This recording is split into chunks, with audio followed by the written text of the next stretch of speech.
All right, well, welcome back to another episode of BP Builds. So I just wanted to make a quicker episode, maybe 10 minutes long or so, reviewing ignition coils, and particularly a smart coil versus a dumb coil, and what their differences are, and kind of maybe how to identify them, and what you need to drive them or to use them with the Speeduino. Maybe a Speeduino or a Mega Squirt. So I just released a 5-part video build series on getting a V8 running, a Ford V8, either a modular V8 or something like a pushrod 302 running with a Speeduino. And I just wanted to add maybe a little bit to that video series and discuss the differences in coils, because in that video series I only focused on the smart coil, and only recently have I been learning and playing with the dumb coils too with the Speeduino. So the previous build series I had out was dealing with a Speeduino 0.3, but right here we're playing with an NO2C. So this is an NO2C ECU.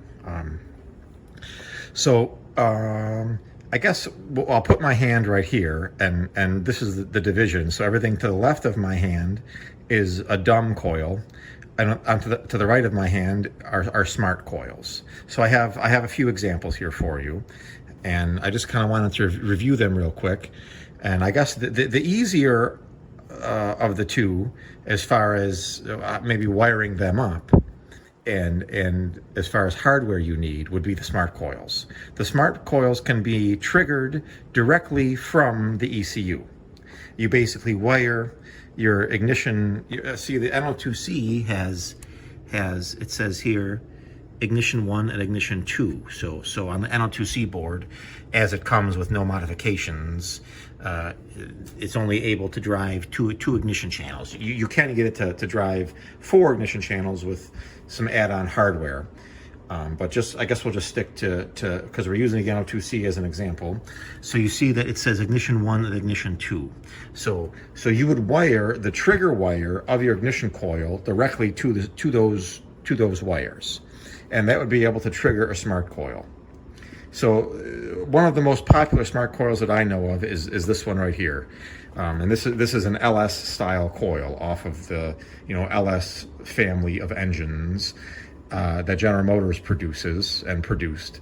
And I would say the easiest place to find one of these, like if you're trying to find one at a junkyard or on eBay or something, would be let's just pick a 2003 Chevy Silverado 5.3 liter V8.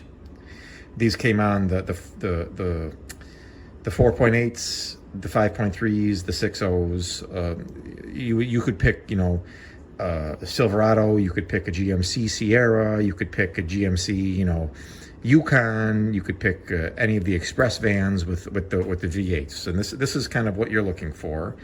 And this part is where the ignition spark plug wire connects, and then this part is where your ECU wiring would go, basically. And if you look, there's 4 pins, 4 wires that go to this, and that would be 12 volt positive, 12 volt ground, then you have sensor ground, and then you have trigger. So that's kind of obvious. Power and ground would be from your battery. Sensor ground would be the ground of your ECU. So you would want to go to one of the ground wires on the ECU. Usually there'll be a ground wire. You see all the grounds there. You see there's 12 volt, and then there's 3 ground wires on the NO2C. So one of those grounds would be sensor ground, and then obviously the trigger would be 1 or 2 triggers. And let's say you wanted to run in wasted spark. Let's say you had I don't know. Oh, that wouldn't work for this, because this only has 1 outlet.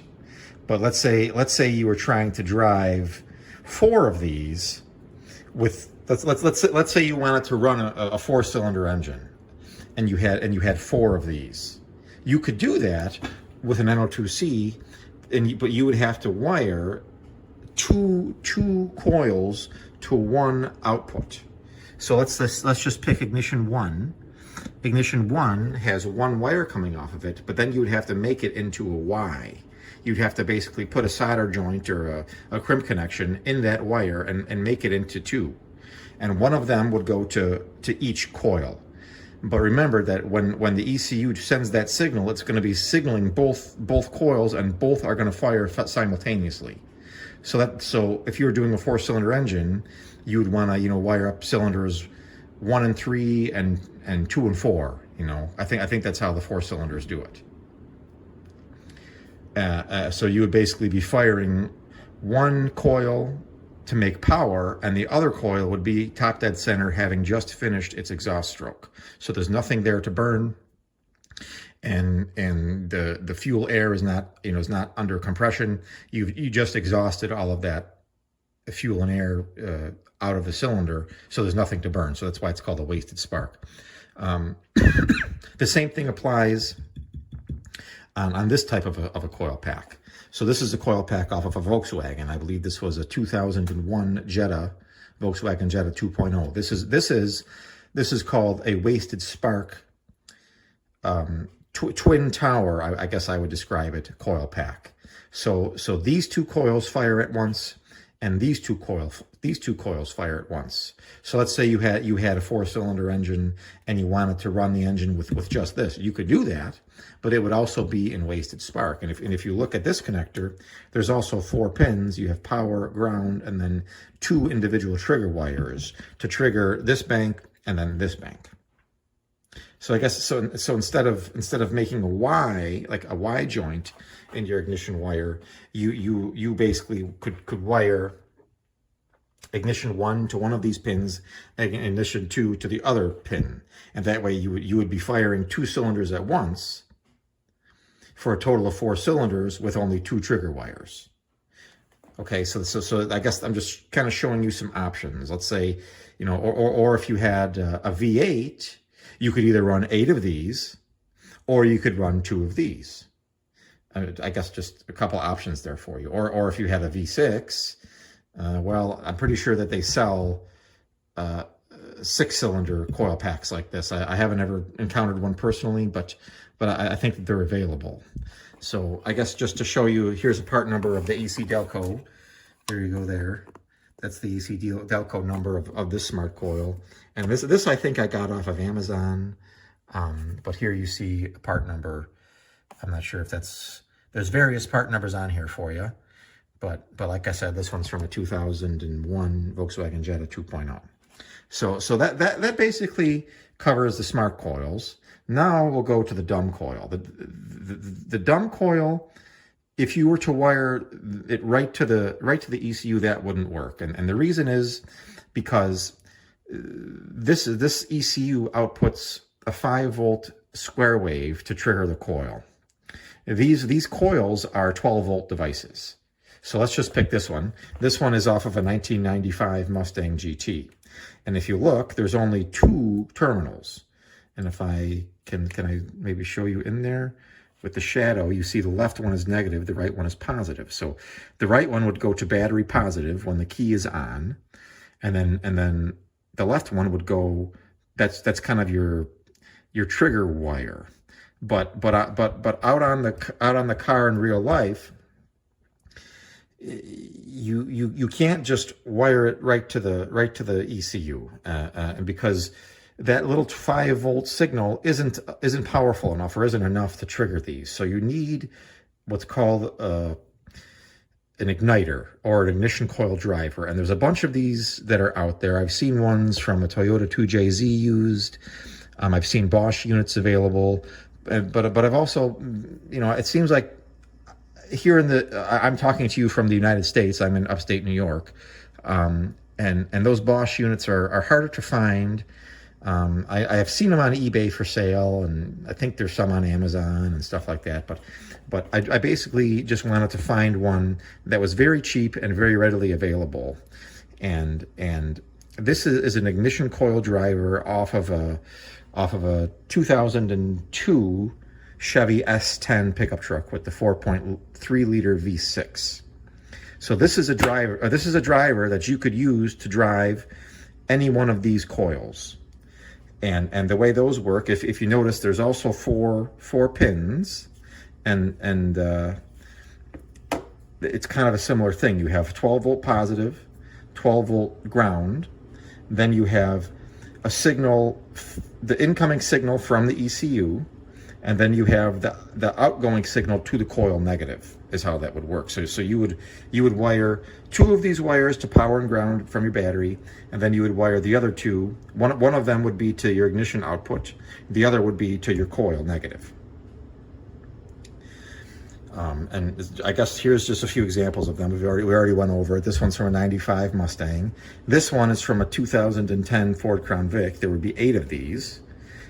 And notice there's only 2 pins. And then this one is off of a street bike. This is off of a 2001 Honda CBR 600 F4i. And here's kind of the number of that. So this is also a 2-wire device. So if you were to wire this coil up to this one or this one or this one, they all would be able to fire off of this device. Now, but this is a single channel. This is a single channel igniter. If you wanted to power, let's say you had a 4-cylinder engine, you would need a 2-channel one, so then you could run in wasted spark. Or if you wanted to run full sequential, you would need a 4-channel one. So I'm just trying to give you some examples of how of what they look like and maybe where to find them. So here's the number of this thing right here.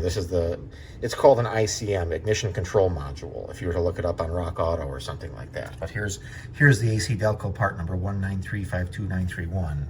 I only paid $12.96 for it. This is off Amazon. This is like an aftermarket brand.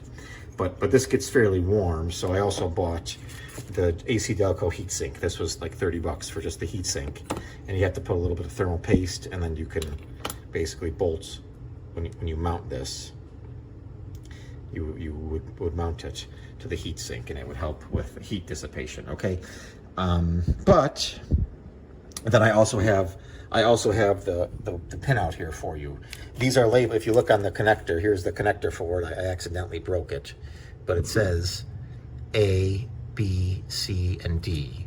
So if we were to plug that into the ECU, into the igniter, looking at it in this orientation, you see A is on the right and D is on the left. So A, B, C, D, and you would have A is 12 volts in, B goes to the Speeduino ignition channel, C would be ground, and D would go to the coil, your coil negative. Is how that would work. So over here, I have a little bit of a demonstration. We could do a little bit of a demo real quick. So I have Tuner Studio hooked up to my NO2C. I have to hook up this coil. So I guess let me get set up, and then we'll jump into the demonstration. The one thing I forgot to mention was there are other options available. Like these are what's known as the coil on plug style, but these are dumb coils. They do make coil on plug smart coils. I just don't happen to have any here, and I don't really have any experience with them. But you'd be able to. I mean, you'd be able to tell the difference because there'd be four terminals, and you would wire that just like you would wire this one. Except this would be a single cylinder coil. Just like this one, just like these are, except these require, these would be remotely mounted. Like these are mounted on the valve cover on the LS truck. You could kind of mount them anywhere you wanted, but these go right on the plug. So I guess depending on what type of engine you have, whether it requires, spark plug wires like this, or if the cylinder heads have the, spark plug well, like a dual overhead cam engine or something like that, you would need a coil on plug ignition coil. That's a smart coil. Same thing the other way. Like I have a 4-cylinder smart coil. They also sell 4-cylinder dumb coils, and those probably would only have 3 wires. You would have power in and then your 2 negatives for each coil bank. I was watching a video of a guy who was working on one from I think it was a Volvo or something like that. So I guess there are other options available. I guess I just wouldn't know where to tell you to look to find a coil on plug one other than just doing some research.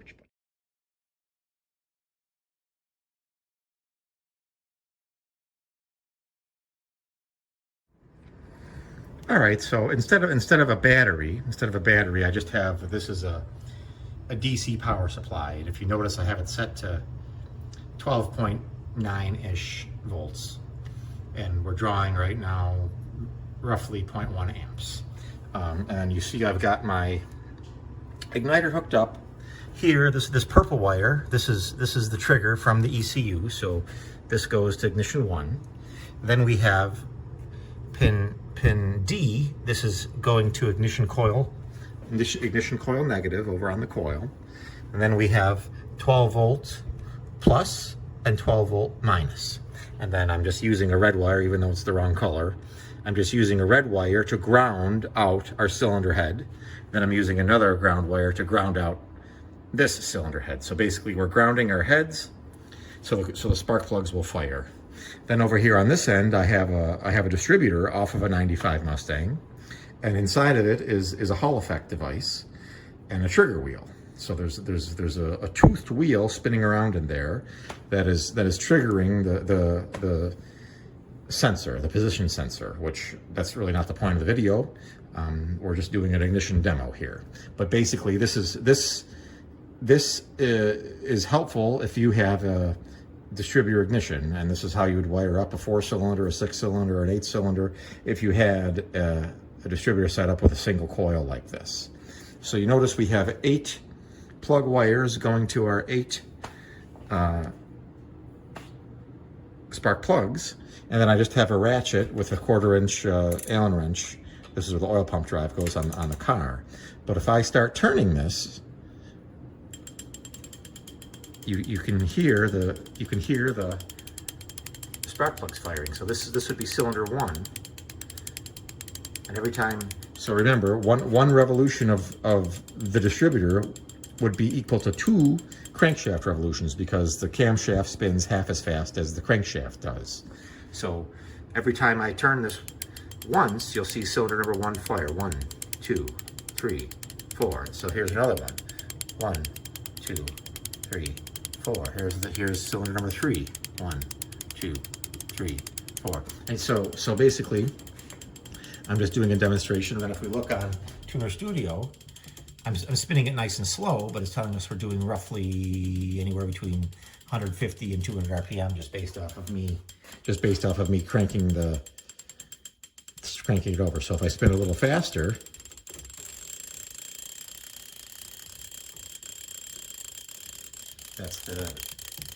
you see I'm spinning much faster now. So that's almost 500 RPM, 400 or something. So there we go. So that's just a quick demonstration. Now, what could we do? I've got Druid running on a second Arduino. This is just a Uno. And this is outputting an 8-1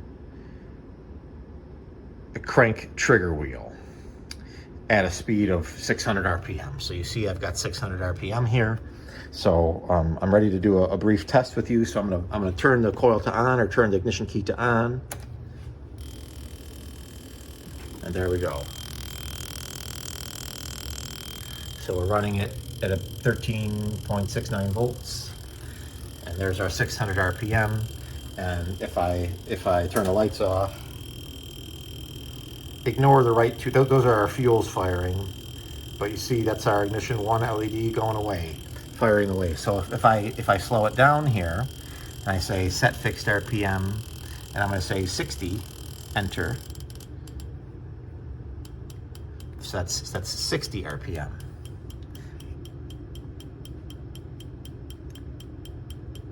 So ignore the fuel LEDs. 1, 2, 3, 4. 1, 2, 3, 4. 1, 2, 3, 4. So that's 60 RPM would be 1 crankshaft revolution per second. And for a V8, you're firing 4 cylinders per rev, because remember, it takes 2 complete revolutions of the crankshaft to complete all 4 cycles of a 4-cycle engine. Or another way of saying that is it takes 2 crankshaft revolutions for all of your engine cylinders to go through their full cycle. So if you've got a V8 or a V6 or a 4-cylinder, it takes 2 revolutions to do all 4 cylinders, or all 6 cylinders, or all 8 cylinders.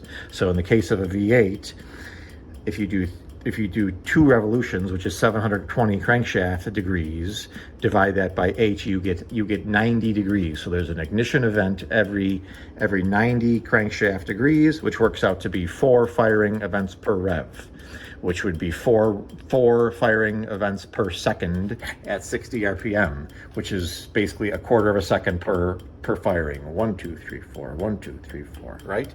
So this is a good test. Now I'll show you.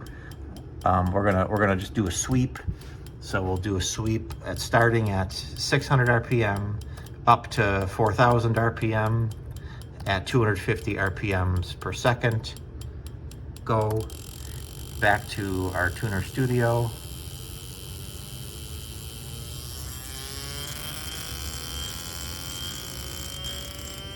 There's our. This is also an aftermarket coil. This is a Screamin' Demon. That's a 95 Mustang coil. So here we are demonstrating a Speeduino ECU, driving a General Motors igniter, driving a Ford coil. So that's just kind of a little demonstration of what I did to get a dumb coil to run using a Speeduino. And this would apply to basically any Speeduino, the V3, the V4, the NO2C, all of them. Okay, so that's basically all I wanted to show you, and I'm in the middle of working on another little ECU project that I have coming out for you soon. But since I'm working on ignition coils right now, I just thought it would be a good idea to just make a quick video on kind of how the coils work and the difference between the smart coils and dumb coils, and some real life examples. So if you have any questions, let me know. This kind of should apply to pretty much any car or a motorcycle or kind of whatever you're working on. So hopefully this helps, and stay tuned for more, and thanks for watching.